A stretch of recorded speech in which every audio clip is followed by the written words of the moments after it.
Fala gente, tudo bem? Estamos chegando aqui em mais um vídeo no nosso canal e hoje eu quero falar sobre medo. Como é que você vence o medo? Aonde você encontra soluções para vencer aquilo que às vezes te impede de avançar. Vamos nessa!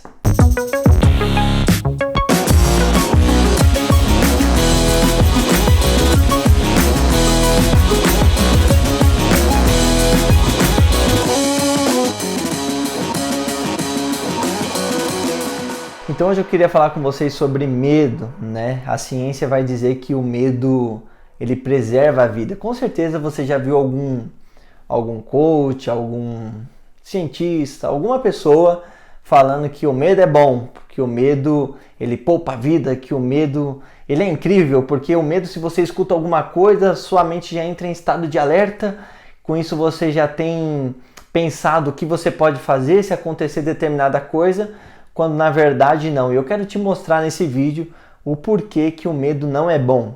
Se a gente parte do princípio, e eu quero pegar minha Bíblia aqui, Josh, para falar com você, e eu quero te mostrar porquê que o medo não é bom.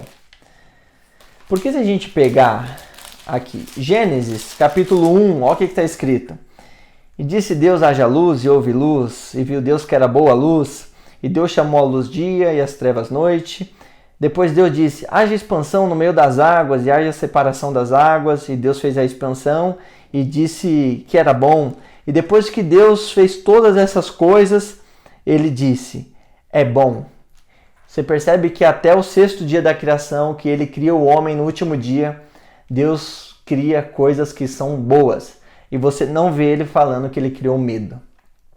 Então o medo a gente nunca pode conceituar como algo naturalmente bom se ele não tem uma raiz na criação, que sim, a criação é na sua essência toda boa. Então eu não acredito, né, que o medo é bom, certo? E olha que interessante isso. O homem estava lá no jardim, Eva, né? Aí você conhece a historiazinha, aí vem a serpente, olha para Eva, e aqui tem algo interessante. A serpente diz o seguinte, olha, Gênesis 3, versículo 1. Foi assim que Deus disse? Não comereis de toda árvore do jardim? Ou seja, o inimigo, sabendo que existe no poder da pergunta, o inimigo, através da serpente, Satanás é quem faz a primeira pergunta da história. Isso fica um ensinamento para você. A pergunta, ela revela o que existe de bom e de ruim dentro do ser humano, seja em pensamento, seja em atitudes, em ações. O inimigo, sabendo disso, ele faz uma pergunta para Eva. Ô Eva, foi Deus que disse essas coisas? Ele estava dizendo, olha, confie mais na minha palavra do que naquilo que Deus disse sobre a sua vida, Eva. Era isso que o inimigo estava dizendo. Você percebe que quando nós não conseguimos responder adequadamente e biblicamente as perguntas que nos fazem, nós somos levados a confiar mais na voz do mundo, da serpente, do que na voz de Deus. Eva, naquele momento, achou a voz da serpente mais confiável do que a voz de Deus. Eva viu mais crédito naquilo que a serpente estava falando no que Deus havia falado. E você sabe o que acontece. O homem come do fruto, a mulher come do fruto e ambos caem. E olha o que acontece. Aqui entra o medo. Em Gênesis 3 ainda, a Bíblia fala no 7. Então foram abertos os olhos de ambos e conheceram que estavam nus. E ouviram a voz do Senhor, Deus que passeava no jardim pela viração do dia, e Adão se escondeu e sua mulher da presença do Senhor Deus entre as árvores do jardim. E chamou o Senhor Deus a Adão e disse, onde estás? E ele disse, ouvi a tua voz lá no jardim e tive medo, porque estava nu. Então você percebe que antes do pecado não existia medo. O homem não tinha medo de se encontrar com Deus, o homem não era aquele que olhava e falava assim, nossa, tá chegando a hora de eu me encontrar com Deus, tô com medo, vou me esconder. Não. Isso não existia. Você entende que não pode existir bondade em algo que a natureza é pecaminosa? Porque o medo, a raiz dele é o pecado. Porque se a raiz dele fosse algo em Deus, não seria pecaminoso. Então não tem como a gente falar assim, o medo é algo bom. Só que a ciência vai dizer, olha, se você está na sua casa e você escuta um barulho diferente, por exemplo, na cozinha, o seu cérebro já entra em estado de alerta. Duas coisas acontecem e a ciência eu vejo que explica isso muito bem. Uma parte daquilo que você ouve vai para um lugar onde ele vai processar na sua mente se você conhece algum barulho similar àquele. do tipo, caiu um talher. Não, isso é um talher que caiu no chão, então a sua mente já tranquiliza. Agora, se é um barulho que ela não identifica, uma outra parte do teu cérebro, ele vai começar a buscar soluções para as possíveis causas daquele barulho ter acontecido. Se for uma pessoa, você corre para tal lugar. Se for um bicho, você pega um tênis. Você entende? Então o cérebro do ser humano, ele tem a capacidade de se proteger disso, mas ele não foi criado por isso. Você entende? Então o medo não é bom porque Deus não criou essas coisas para acontecerem, de coisas ruins acontecerem. Acontecem por causa do pecado. E para a gente entender a consequência do pecado, do medo, é o seguinte. Eu quero ler aqui com você um texto que eu acho que explica bem isso. 1 Samuel 17, 24. Você sabe o que está escrito nesse texto? Aquele texto onde o povo de Israel estava com medo de enfrentar Golias. Então você percebe como o medo ele se desenvolve na história da queda como algo ruim. Porque está escrito, 17, 24. Porém, todos os homens de Israel, vendo aquele homem, fugiam diante dele e tinham medo ou temiam grandemente. Então você percebe que depois que o homem cai no paraíso, o medo entra e o medo dia após dia impede as pessoas de avançarem, impede as pessoas de fazerem o que elas foram criadas para ser, né? Que elas para ser, não para fazer. Então, olha isso. Aí aparece Davi na história. E Davi, mais do que a simbologia que nós temos, que você vai vencer os seus gigantes, que agora a sua vida vai mudar porque você vai derrubar esse gigante, porque você é muito bom, não.